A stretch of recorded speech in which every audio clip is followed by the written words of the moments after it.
Bonsoir à tous, merci de nous rejoindre sur France 3 Provence-Alpes et sur France Bleu Provence et Vaucluse pour ce second débat consacré au premier tour des élections législatives anticipées.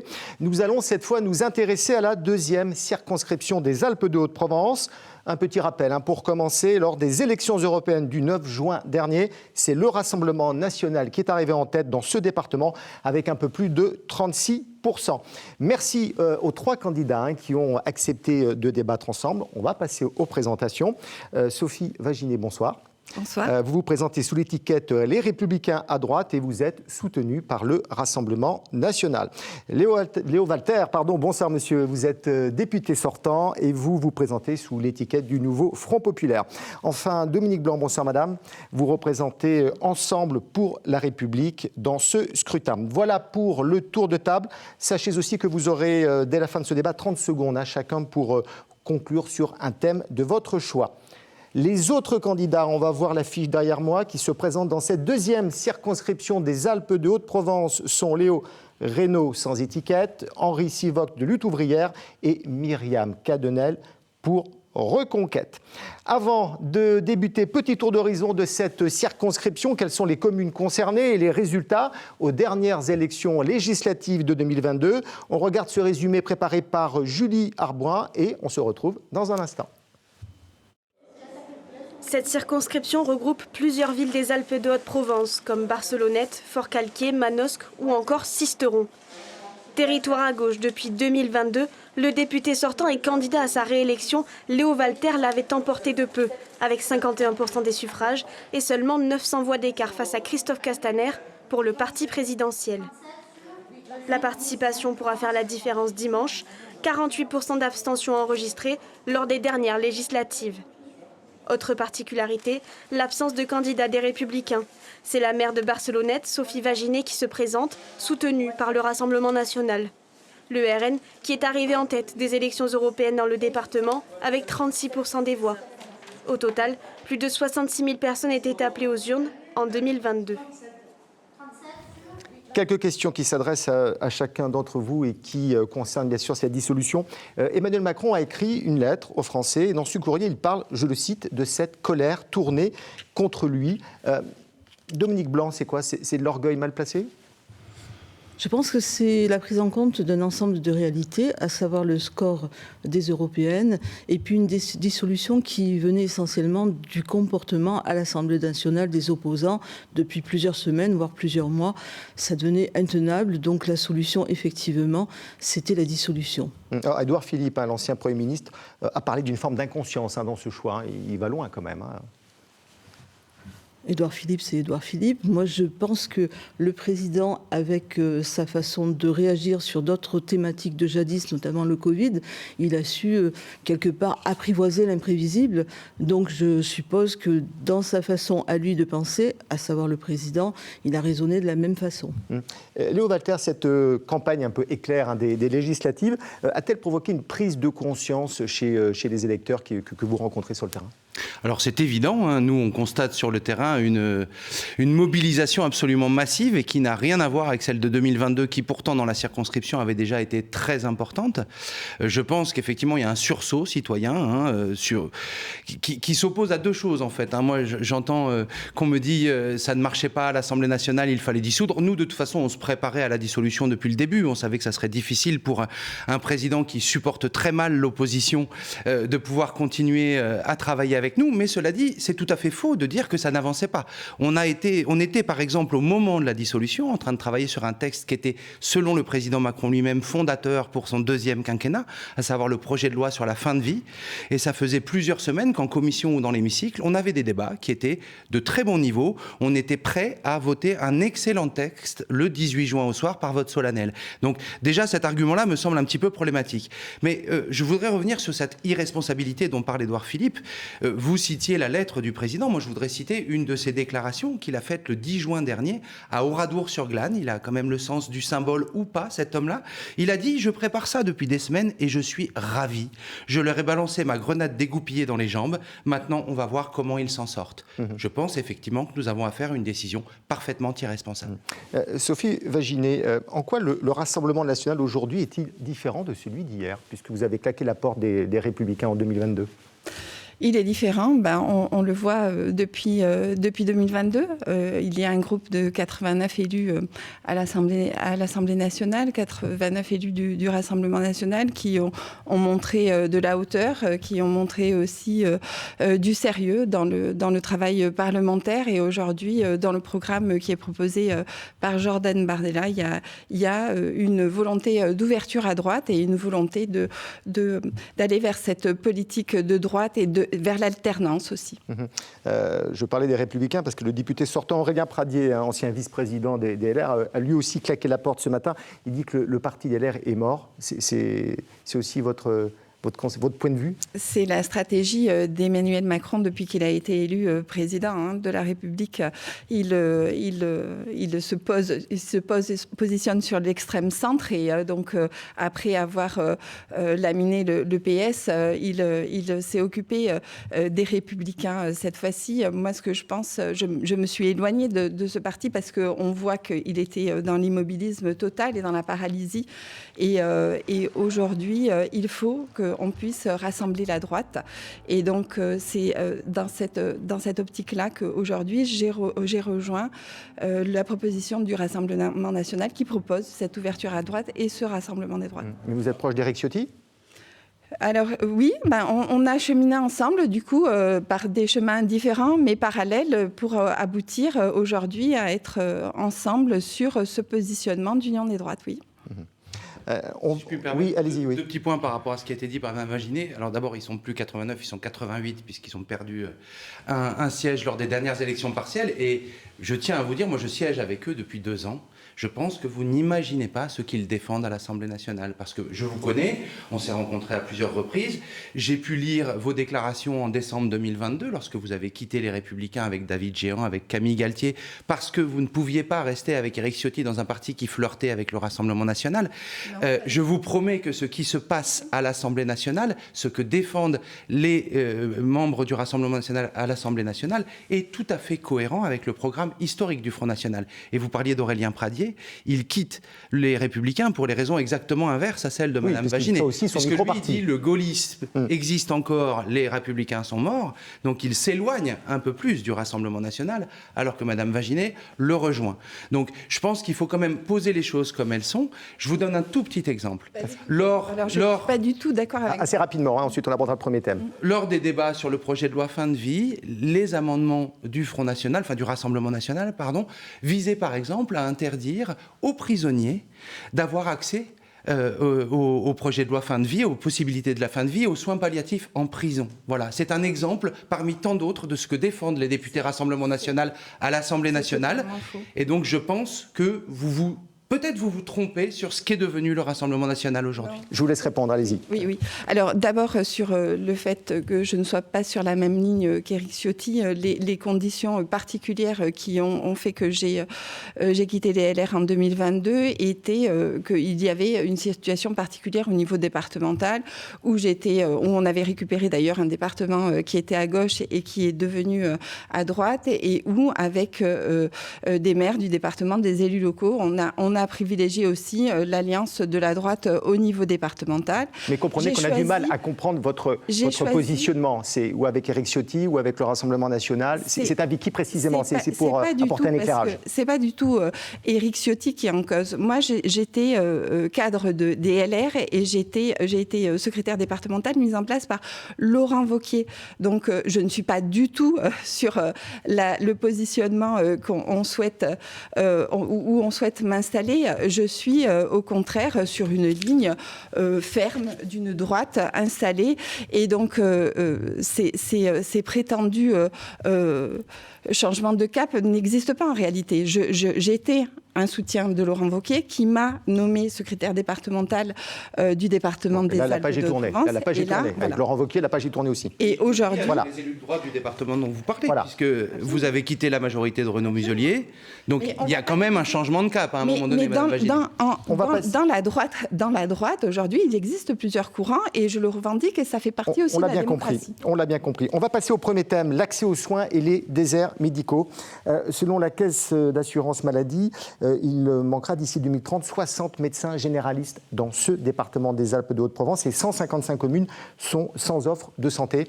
Dominique Blanc, dans votre programme, qu'est-ce que vous préconisez pour justement amener des médecins dans ce département? Alors, dans le programme que vous avez tous reçu et que j'ai sous les yeux et que je vais reprendre brièvement, parce qu'après, il y a une adaptation locale qui doit se faire. Le 04, c'est un territoire qui nous appartient, sur lequel nous sommes ancrés, même tankés. Territoire, un terroir, une terre qui nous appartient. Et plus que ça, de famille en famille, de génération en génération. Donc, nous voyons peut-être les choses un peu en famille, en plus. Donc, au niveau de ce qui a été prévu sur la santé, donc il y a un doublement du nombre de médecins formés pour faire reculer donc ce problème, cette question. Ça veut dire aussi la disparition du numerus clausus. Il y a dès cet été un médecin de garde pour à moins de 30 minutes de notre domicile. C'est difficile. 2027, ça c'est le chiffre qui a été annoncé par Gabriel Attal, mais dans les faits, est-ce que c'est réalisable? C'est réalisable, il faut commencer. Je vois le centre de santé qui a été fait, le centre de soins qui a été fait et inauguré cette semaine à Fort-Calquier avec de l'argent européen, qui dit que finalement, si on se sert de l'Europe, ça sert à quelque chose, 47% de fonds européens, le reste du conseil régional et des financeurs classiques sur la zone. Ça veut dire qu'en fait, on est capable localement aussi d'avoir une réponse. Voilà. Au-delà de ça, il y a des mesures purement nationales, avec une mutuelle prévue à 1 euro pour les gens, les 3 millions de gens qui n'en ont pas aujourd'hui. Et puis, il y a également d'autres mesures qui peuvent rentrer dans le secteur santé, le remboursement des fauteuils roulants. Vous parlez de la mutuelle à 1 euro, c'est ça, à l'instant. Le remboursement d'ici à la fin de l'année, prise en charge totalement des fauteuils roulants. Mais ça existe déjà, il y a la complémentaire de santé solidaire, ça existe déjà, ça. Oui, mais c'est un élargissement... de ce dispositif qui existe déjà. Voilà. Léo Walter, par rapport aux déserts médicaux, alors, le programme du nouveau Front populaire risque de ne pas être au goût des médecins. La coalition des partis de gauche, pour les législatives, indiquait qu'elle comptait réguler leur installation pour lutter justement contre ces déserts médicaux. Comment vous incitez les médecins? Vous les obligez? Vous faites comment? Alors absolument pas. Il y a plusieurs choses à voir. D'abord, je voudrais dire quand même que dans le discours de Dominique Blanc que j'entends, il y a quand même quelque chose d'incroyable, c'est qu'on a l'impression que les macronistes ne sont pas au pouvoir depuis 7 ans. C'est-à-dire qu'ils nous annoncent des choses que nous proposons, en particulier depuis le début de cette seconde mandature, par exemple sur l'installation des médecins, par exemple sur la prise en charge totale des frais de santé. Je tiens quand même à rappeler à Madame Blanc que la prise en charge des fauteuils roulants, c'est une proposition de loi de mon collègue Sébastien Pétavy, député Génération du groupe écologiste, que nous avons porté lors de leur dernière niche parlementaire. Il y a plusieurs choses. Je pense qu'il faut prévoir à long terme. Et ça, c'est une première chose qui n'est pas faite pour le moment. Prévoir à long terme, ça veut dire effectivement, vous dites mettre fin au numerus clausus. Le numerus clausus est terminé. C'était Emmanuel Macron qui l'avait annoncé en 2017. Et c'était une de ses grandes annonces de 2017. Il n'y a plus de numerus clausus. C'est ce qui s'appelle un numerus apertus. Le problème, c'est que pour former des médecins, encore faut-il qu'il y ait de la place dans les universités et qu'on puisse former suffisamment de jeunes médecins. Ça, c'est le premier point. Donc, parler de numerus clausus, ça n'a plus aucun sens aujourd'hui. Ce qu'il faut, c'est donner les moyens aux universités de former des médecins. Et puis vous dites, les médecins vont peut-être pas être d'accord. Les syndicats de médecins sont pas d'accord. Syndicats de médecins généralistes et pas tous. Moi, j'ai travaillé au cours de mon mandat avec les urgentistes de Manosque, avec les médecins de l'hôpital de Manosque. J'ai passé une journée entière. On a passé une journée entière à l'hôpital de Digne il y a un peu moins d'un mois. On devait y passer, si Emmanuel Macron n'avait pas dit sous l'Assemblée, une nuit au mois de juillet. J'espère en tout cas avoir l'occasion de le faire si je suis réélu, ce que j'espère fortement. Il y a par exemple une mesure toute simple à prendre en compte sur la question des urgences.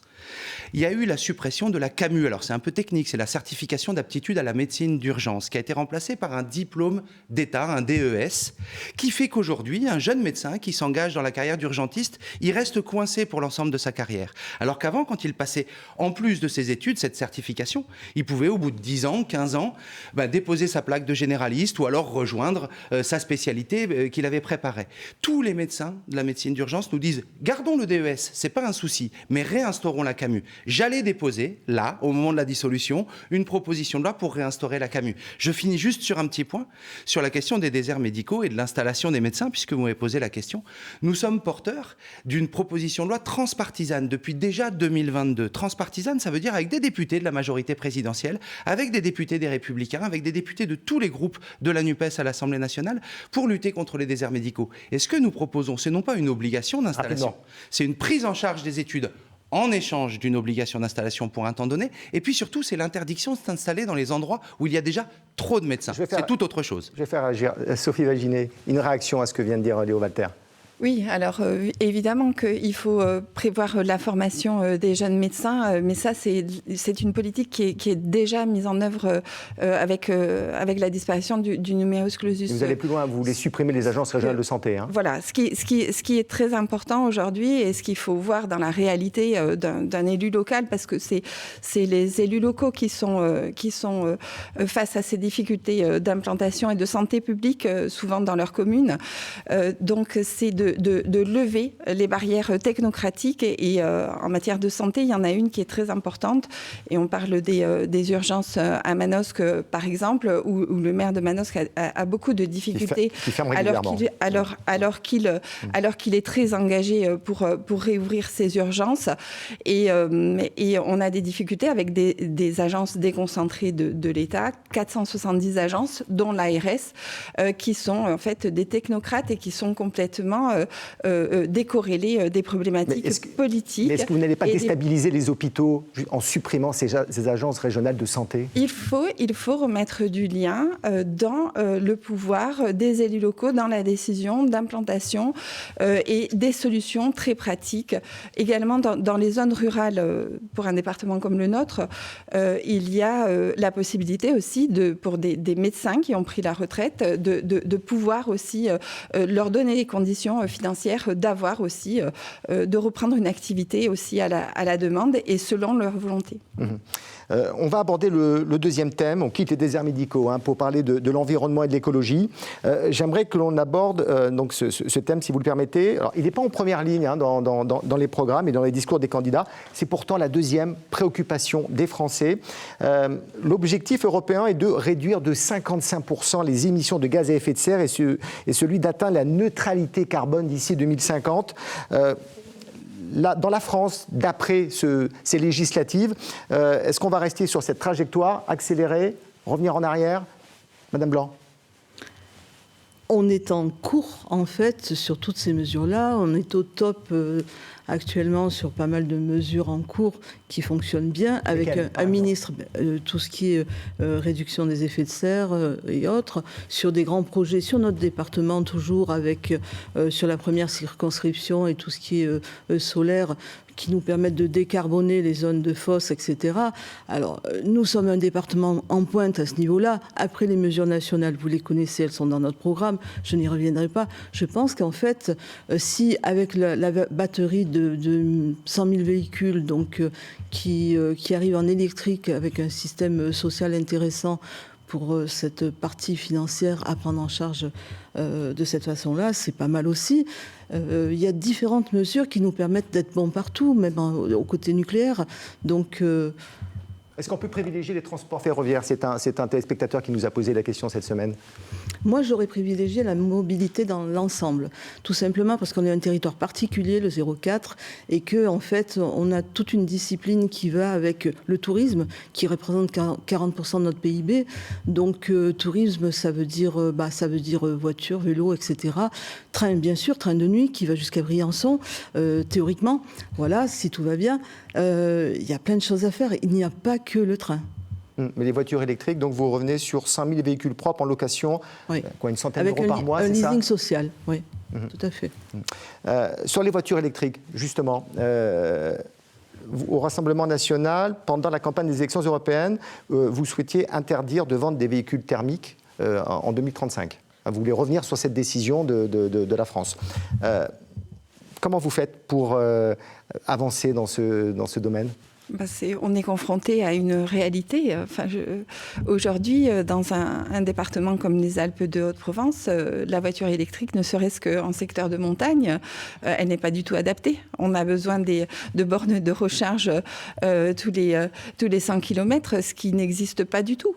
Donc, on est frappé par un principe de réalité des territoires ruraux aujourd'hui. Et donc, il faut que les politiques nationales s'adaptent aux politiques de terrain, en réalité. Et pour les Alpes de Haute-Provence, moi, ce qui me semble déterminant sur la mobilité, c'est le désenclavement du département. On a aujourd'hui un pôle économique très important avec tout le bassin manosquin au sud, et donc Iter et Cadarache. Il faut qu'on reprenne ce qui a été lancé d'ailleurs par des élus locaux, la création d'une bretelle autoroutière pour désenclaver et développer à la fois ce secteur, qui est un secteur aussi porteur pour le département.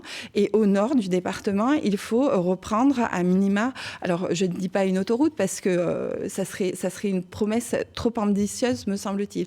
Mais en tout cas, il faut reprendre une voie rapide au nord du département pour faire la liaison entre Gap-Tallard et Grenoble, et pour permettre aux territoires de montagne et à toute la vallée de la Durance d'être desservis correctement par des véhicules, par l'automobile. Mais pour qu'on comprenne bien, vous voulez revenir sur cette interdiction de vendre des véhicules thermiques neufs en 2035. Mais oui, ça me semble de toute façon un objectif qui est totalement irréalisable. Léo Walter, vous partagez cet objectif ou pas? Alors non, on s'éloigne, j'ai l'impression, on s'éloigne un petit peu de la question de l'écologie et de l'environnement. Je ne suis pas surpris. Les voitures électriques, ça concerne un petit peu, oui. Tout à fait. Et le désenclavement aussi, d'ailleurs, hein, c'est global. Mais après, à l'heure où à peu près tous les pays européens s'accordent sur un moratoire sur la construction d'autoroutes, proposer une construction d'autoroutes, ça me paraît un peu aller à contresens de l'histoire. Mais moi, ce qui me semble très important, c'est plusieurs choses. C'est la question d'abord, encore une fois, de la programmation, de la planification écologique, un mot qu'Emmanuel Macron a récupéré dans notre programme de 2012 et de 2017, et on en est très content parce que nous on pense qu'il faut effectivement planifier. Le problème c'est qu'il en a pris le mot sans prendre l'esprit, et que pour le moment il n'y a pas de réelle planification, parce que qu'est-ce qu'il faut faire pour faire une réelle planification? D'abord il faut réfléchir sur nos consommations. À un moment donné il va quand même falloir réfléchir sur, est-on obligé de continuer à consommer, surconsommer en permanence encore plus, toujours plus d'énergie. Ça, c'est le premier point. Il y a nucléaire dans votre programme, pas grand-chose. Tout à fait, tout à fait. Une fois qu'on a posé la question des besoins, il faut savoir comment on répond à ces besoins. Et bien sûr, il faut développer les énergies renouvelables, pas à n'importe quel prix, pas à n'importe comment. Nous portons depuis le début, et dans le 04 en particulier, je l'ai porté, l'idée qu'il faut d'abord déployer ça sur des espaces anthropisés, sur des espaces de friches industrielles, sur les parkings, etc. Et surtout, toucher le moins possible aux terres agricoles et aux terres naturelles, les forêts, etc. etc. On se méfie en particulier d'un point qu'il y a dans la dernière loi de développement des énergies renouvelables, qui est le développement de l'agrivoltaïsme, qui est un véritable problème, où on se retrouve avec des paysans, des agriculteurs qui vivent plus des panneaux solaires qui sont au-dessus de leur serre de ce qu'il y a en dessous. Léo Walter, vous êtes en avance. Je vais être obligé de poser une question à Madame Blanc. Oui, allez-y, oui. Sur le thème, parce que c'est vrai que les ressources, il faut y venir. Je pense que le thème de l'eau est très important. L'eau, c'est tout pour nos cultures, pour la vigne, pour le quotidien au niveau de nos entreprises. C'est aussi tout dans un partage raisonnable au niveau familial, au niveau de nos animaux, qu'on oublie souvent, mais nos animaux domestiques consomment de l'eau. Donc, avoir aussi, l'eau, c'est la ressource essentielle, et puis ça inclut d'autres problématiques, notamment la prévention des risques, avec le barrage de Serre-Ponçon, avec les risques qui incombent à ce niveau-là. L'eau, c'est également la sécheresse. La sécheresse pour nos vignes, c'est un gros problème. Et puis, c'est également ce qui s'est passé cet hiver, avec de la grêle partout, l'absence de récolte d'olives cette année, et de récolte de raisins et donc de vin. Donc, un problème majeur. Réguler comment avoir ensemble la ressource essentielle, pour moi, c'est l'eau. Et vous proposez quoi? Eh bien, déjà, d'en faire un partage raisonné et presque une considération au niveau de la Constitution. parce que finalement, l'eau pour tous, c'est pratiquement un droit constitutionnel. Nous avons proposé la règle bleue dans la Constitution qui a été rejetée au moment de notre niche parlementaire par la majorité macroniste. Alors, Madame Maginet, j'aimerais vous faire réagir à ce que vient de dire Madame Blanc. moi, évidemment, la ressource en eau est fondamentale dans un département comme le nôtre. Moi, ce que je voulais dire sur l'environnement, sur le thème de l'environnement, c'est qu'aujourd'hui, l'environnement est un thème qui est transversal. Il est dans toutes les politiques publiques et il faut absolument il ne faut pas encore surnormé sur l'environnement. Je pense que les objectifs aujourd'hui sont déjà très hauts et au contraire, il faut adapter parce qu'il y a encore une fois des territoires comme les nôtres où les mesures sont telles qu'elles empêchent le développement économique, elles empêchent l'installation de populations sur nos territoires qui sont déjà des territoires à très haute qualité environnementale. On a des normes sur des territoires qui sont déjà exemplaires en matière d'environnement. Donc aujourd'hui, il est indispensable, encore une fois, pour la ruralité, d'adapter. C'est pas pareil. Une norme environnementale qui est appliquée pour Marseille. On a droit aussi à cette spécificité. Je défends cette spécificité des territoires ruraux, et il faut pouvoir adapter les normes pour pouvoir avoir un développement harmonieux du territoire. Madame Blanc, adapter les normes. Tout à fait. C'est possible ? Bien sûr. Il y a quelque part une irrésistible, puisque c'est le thème de notre agence sur le 04, envie de faire du tourisme raisonnable. Et dans le tourisme raisonnable, il faut repenser tourisme durable avec l'ensemble des composantes qui sont aujourd'hui dans notre escarcelle. Donc chez nous, on parle de ski, on parle de vélo, on parle de randonnée. On peut parler d'autre chose pour la suite, avec l'arrivée de l'intelligence artificielle, avec l'arrivée du numérique. Et quelque part, c'est avec l'ensemble de ces données qu'on peut protéger l'individu, le citoyen, et protéger avec des normes raisonnées notre avenir. Si je peux rajouter un Oui, très rapidement. Très rapide, qui va parler vraiment aux habitants des Alpes-de-Haute-Provence et en particulier aux élus. Le 12 juin, normalement, il devait y avoir la niche parlementaire du groupe Lyotte à l'Assemblée nationale, où devait être débattue en deuxième position la proposition de loi du sénateur Jean-Yves Roux, le sénateur des Alpes-de-Haute-Provence, sur la question du transfert obligatoire de la compétence eau et assainissement aux communautés de communes. C'est un texte qui était très attendu par les élus des Alpes-de-Haute-Provence, en particulier par les élus des petites communes, car ils souhaitaient pouvoir garder la maîtrise de la gestion de l'eau sur leur commune, soit par le biais d'un syndicat, soit en le gardant en gestion communale. Ça devait se voter le 12 juin et ce serait passé, j'en suis persuadé, à l'Assemblée nationale. Encore une occasion perdue. Permettez-moi de revenir et de rebondir sur l'action justement de Jean-Yves Roux au quotidien, justement pour on a parlé à l'instant de Manosque avec le problème des urgences. Le maire Monsieur Galtier fait beaucoup à ce niveau-là, est très présent sur les secteurs. Jean-Yves Roux aussi en tant que sénateur. Et je les vois à la télé, je les vois sur les journaux, et je ne vois pas notre député ici présent à leur côté. Je trouve que c'est dommage. Alors vous êtes très très mal renseigné puisque j'ai travaillé avec Camille Galtier sur la question des urgences de Manosque et j'ai même appelé à voter la pétition qu'il a postée en ligne et il m'en a remercié. Je travaille régulièrement avec Jean-Yves Roux, en particulier par exemple sur cette question de sa proposition de loi sur l'eau, et je sais que c'est votre seul argument de campagne, donc je vous le laisse. Mon absence sur le territoire, c'est tout simplement factuellement faux, donc passons à autre chose, c'est pas à la hauteur du débat. Alors on va passer à autre chose, au dernier thème, le pouvoir d'achat. Pour le porte-monnaie des Français, le Premier ministre, Gabriel Attal, a proposé la mise en place d'un paquet d'actions dès les premières semaines. Baisse de 15% de la facture d'électricité dès cet hiver pour tous les ménages, grâce à la réforme du marché européen de l'électricité. Dominique Blanc, il y en a d'autres. Je voulais prendre la facture d'électricité parce que c'est vraiment ce qui concerne énormément les Français. Cette baisse, elle va être effective à partir de quand précisément ? Alors, normalement, le budget est voté en octobre. Je pense que c'est immédiatement, puisque octobre... Immédiatement, c'est-à-dire octobre. À partir du budget. On nous dit dès l'hiver prochain, sur la plaquette. Voilà. Sophie Vaginet ? J'aimerais vous faire réagir à cette baisse de facture d'électricité parce que... Oui, il y a un engagement national sur les factures d'énergie de manière globale pour le Rassemblement national et l'Union de la droite dès le mois de juillet. Ce qu'il est important de voir, c'est qu'il faut qu'on relance l'économie aujourd'hui. C'est ça aussi qui sera un facteur de pouvoir d'achat pour les Français. Et cette semaine, par exemple, pour vous citer un exemple aussi d'élus qui sont engagés, j'étais cette semaine à Sisteron, dans la ville de Daniel Spagnou, où on a un tissu commercial et des politiques économiques qui permettent cette vitalité économique, qui permettent l'emploi aussi, et qui permettent aussi de relancer l'économie et de donner ce pouvoir d'achat aux Français par l'économie. Dominique Blanc, d'autres mesures par rapport au pouvoir d'achat ? Oui, il y en a d'autres. Il y a aussi les moins 15% pour les fournitures scolaires, donc rentrée scolaire, achats groupés, des choses comme ça. L'augmentation des salaires du SMIC jusqu'à 2 000 euros.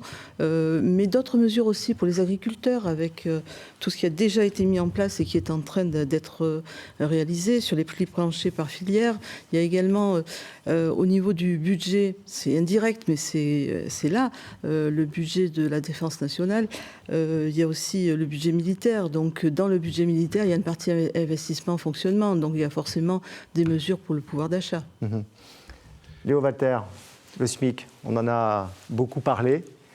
Assez rapidement, ce SMIC, 1 600 € net. Tout à fait. C'est cela ? Nous, il nous semble qu'il faut absolument augmenter le SMIC et puis augmenter l'ensemble des salaires. Ça suit derrière pour une raison toute simple. C'est que si l'idée, c'est de relancer l'économie, alors d'abord pour une raison de dignité, tout simplement, et puis ensuite pour une raison toute simple, c'est que s'il s'agit de relancer l'économie, 51,3% de l'économie française tient sur la consommation des ménages. On sait très bien que quand on augmente les petits salaires, les gens qui sont augmentés ne vont pas placer ça sur un compte épargne ou sur un compte aux îles Caïmans. Ils vont le dépenser et donc ça va relancer l'économie et la consommation locale, ce que nous prônons. Mais comment vont réagir les patrons de PME ? Mais les patrons de PME et de TPE vont être accompagnés. Qui ont très peu de charges sociales sur le SMIC. C'est très clairement indiqué dans notre programme la manière dont nous allons accompagner les TPE et les PME. Et moi, je voudrais dire qu'il faut arrêter à un moment donné, lorsque nous, on attaque le CAC 40 ou qu'on propose de taxer les superprofits, de se cacher derrière la petite TPE, PME. C'est pas de ça dont on parle et ce ne sont pas ces patrons-là dont on parle. Oui, oui, bien sûr. Moi, je voudrais revenir sur quelques petits points, très, très rapidement. Ça m'amuse quand même d'entendre Gabriel Attal parler des baisses de moins 15% sur l'électricité. En fait, c'est simplement les prix du marché qui vont baisser, tout simplement. Début 2025. Ils ont augmenté de 45% ces 2 dernières années. Pourquoi ? Parce que le prix de l'électricité, de manière totalement absurde, est aligné sur le prix du gaz. Et donc, en fait, on ne paye pas l'électricité au prix qu'elle coûte, mais tout simplement au prix que fixent les marchés. Il y a eu l'occasion au Parlement européen, tout récemment, de voter pour la régulation de ce marché au niveau européen. Les macronistes, l'ensemble du groupe Renew a voté contre. Si mes souvenirs sont bons, Jordan Bardella n'était pas présent et une bonne partie du groupe du Rassemblement national au niveau européen a voté contre. Le seul groupe qui a voté totalement pour cette régulation, donc contre ce qui était proposé, c'est le groupe The Left dirigé par Manon Aubry. Madame Vaginet, justement sur ce thème de l'électricité, Jordan Bardella a fait des propositions, plusieurs, oui. Entre autres la baisse de la TVA. Oui, absolument. La baisse de la TVA, c'est acté, c'est ce que je vous indiquais. Moi, je voudrais juste revenir sur le SMIC, l'augmentation du SMIC. À 1 600 € net. C'est, à mon avis, une mauvaise mesure. Ça va plomber, vous le disiez, les PME et les artisans. Je n'ai pas dit que ça allait plomber. J'ai dit comment allaient faire les petits patrons pour payer au SMIC. Alors, c'est moi qui le dis. On a aujourd'hui les prélèvements obligatoires les plus élevés au monde. Il faut jouer sur des allègements de charges en faveur de ces entreprises qui sont le principal tissu économique, la principale vitalité économique de ce pays. Et encore une fois, c'est sur les prélèvements obligatoires et sur les baisses de charges qu'il faudra jouer.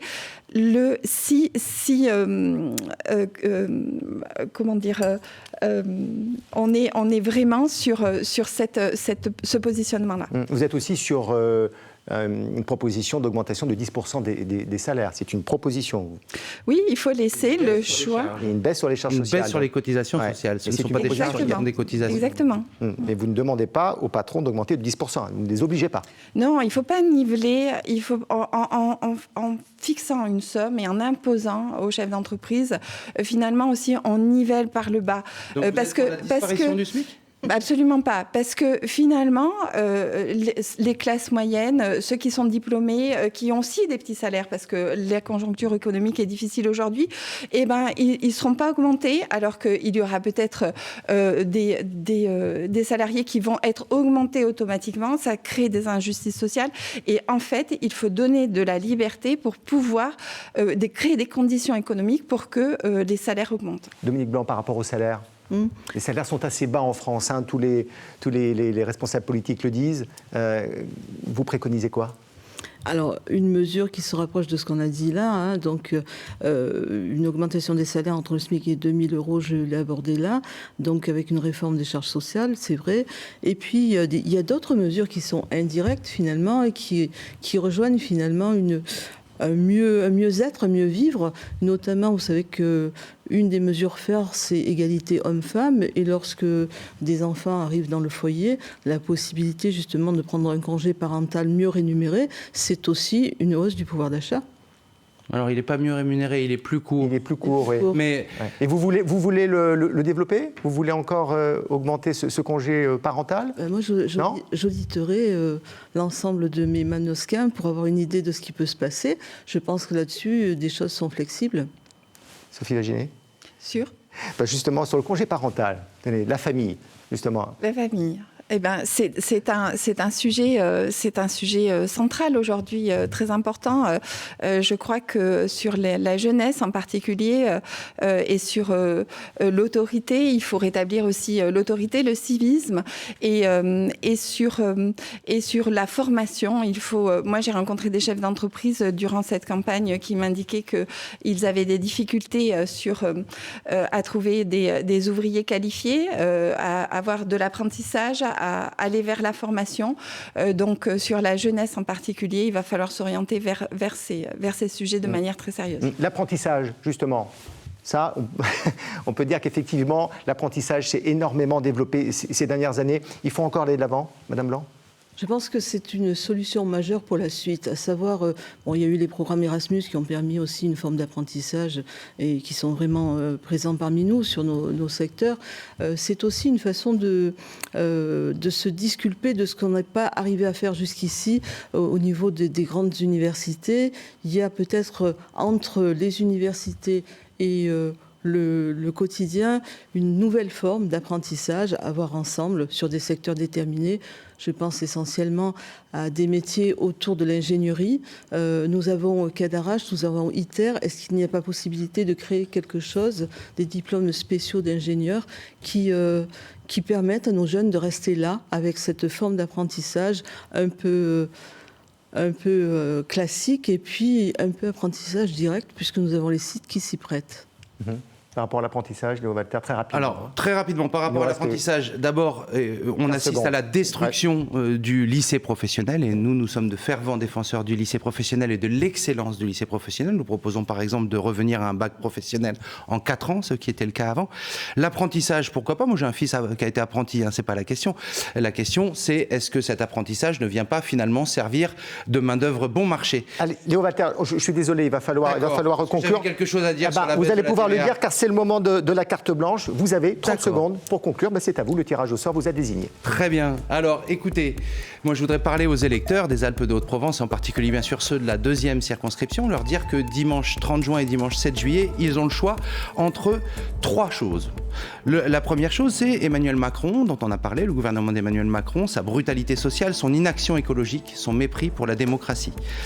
Ensuite, c'est le Rassemblement national, qui est une arnaque sociale, j'ai pas eu le temps de le démontrer, mais je pourrais le faire, qui est dans le déni écologique absolu, voire le refus de réalité, et je n'ai pas besoin de décrire, à mon avis, ce que serait le danger démocratique du Rassemblement national. Je dis juste un tout petit mot. C'est fini, Léo Walter. Tant pis alors, votez Front Populaire. Merci. Dominique Blanc, c'est à vous. Dominique Blanc. Alors ce dimanche, vous allez voter utile dès le premier tour. Si vous votez Front National, c'est tout simple, vous allez diviser la nation. Si vous votez à gauche NPI, on va dire, vous allez refuser la clarté sur tout ce qui est le domaine de la laïcité et l'antisémitisme. Il n'y a pas 36 choix, il y a un choix, le bloc central avec nous, Ensemble pour la République. Vous avez encore 10 secondes, 11 secondes. D'accord, Ensemble pour la République, avec vous, dès dimanche, pour un vote utile. 5 secondes, encore? Non, c'est fini? Bon, très bien. Merci Dominique Blanc, Sophie Maginet, à vous de conclure pour 30 secondes. Eh bien, moi, je souhaite dire que je suis une femme de terrain, une élue d'expérience. Je connais parfaitement le département. J'ai été conseillère départementale pendant 6 ans. Je connais l'ensemble des problématiques des élus, des habitants, du monde économique. Et donc, je souhaite, si je suis élue, défendre les intérêts des Bas-Alpins. Et je serai à leur côté dans cet engagement. Et ils peuvent compter sur moi. Et si vous voulez le vote utile, merci votez pour moi. Sophie Maginet. Un grand merci à vous trois d'avoir accepté de débattre ensemble. Merci à vous de nous avoir suivis. J'espère que nous vous aurons apporté les informations qui vous manquaient. N'oubliez pas que ce dimanche 30 juin, pour ce premier tour, France 3 Provence-Alpes se mobilise dès 19h50 pour une soirée électorale qui promet d'être passionnante. Belle soirée à tous et allez voter.